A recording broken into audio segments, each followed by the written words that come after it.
Hello friends, మా ఇంటి రుచులకు స్వాగతం. ఈరోజు నేను తోటకూర పుల్లగూర చేస్తానండి. ముందుగా 4 తోటకూర కట్టలండి, అవి క్లీన్ చేసుకొని కుక్కర్లో వేసేస్తానండి. ఒక 10 పచ్చిమిర్చి, 6 టమోటాలు, 2 ఉల్లిపాయలు కట్ చేసి ఇందులోనే వేసేసాను. తగినంత సాల్టు, తగినంత పసుపు, ఒక చిన్న నిమ్మకాయ సైజ్ అంతా చింతపండు ఇందులోనే వేసేసుకుందామండి. చూస్తున్నారు కదా, వీడియోలో చూపిస్తున్న విధంగా మొత్తం ఇందులోనే వేసేస్తున్నానండి. ఇందులో గోంగూర అయితే వాడలేదు, ఓన్లీ తోటకూర మాత్రమే. మొత్తం ఒకసారి కలుపుకొని వాటర్ వేసుకొని మనము ఉడికించుకుందామండి. ఇది ఒక 1/2 లీటర్ వాటర్ ఉంటుంది, మేమైతే చెంబు అంటాము. ఆ చెంబు నిండా వాటర్ వేసాను. చూస్తున్నారు కదా, 5 విజిల్లు వచ్చాయండి, ఉడికిపోయింది. మొత్తం ఎనుపుకుందామండి. పోపు పెట్టుకుందాము.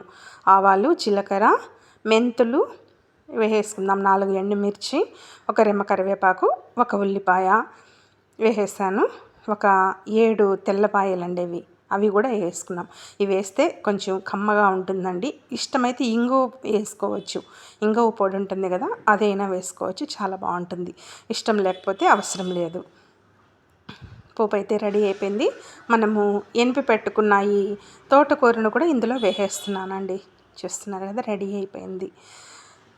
చాలామంది గోంగూర వేసి చేస్తారు, గోంగూర చిర్రాకుతో చేస్తారండి పుల్లగూర. నేనైతే గోంగూర వేయను, ఓన్లీ తోటాకుతోనే నేను ఈ పుల్లగూర చేస్తాను. చిర్రాకుతో కూడా నేను చేయనండి, ఓన్లీ తోటకూరతోనే నేను పుల్లగూర చేస్తానండి. చాలా బాగుంటుంది, అద్భుతంగా ఉంటుంది. ఇందులోకి ఏదైనా నంచుకుంటే బాగుంటుంది అనుకునేవాళ్ళు, మాకైతే నాన్ వెజ్ లేదే ముద్ద దిగదు. ఈరోజైతే ఏం చేయలేదు, నేను అలాగే తినేసామండి. మా చిన్న అబ్బాయికి క్యారేజ్ పెడుతున్నాను.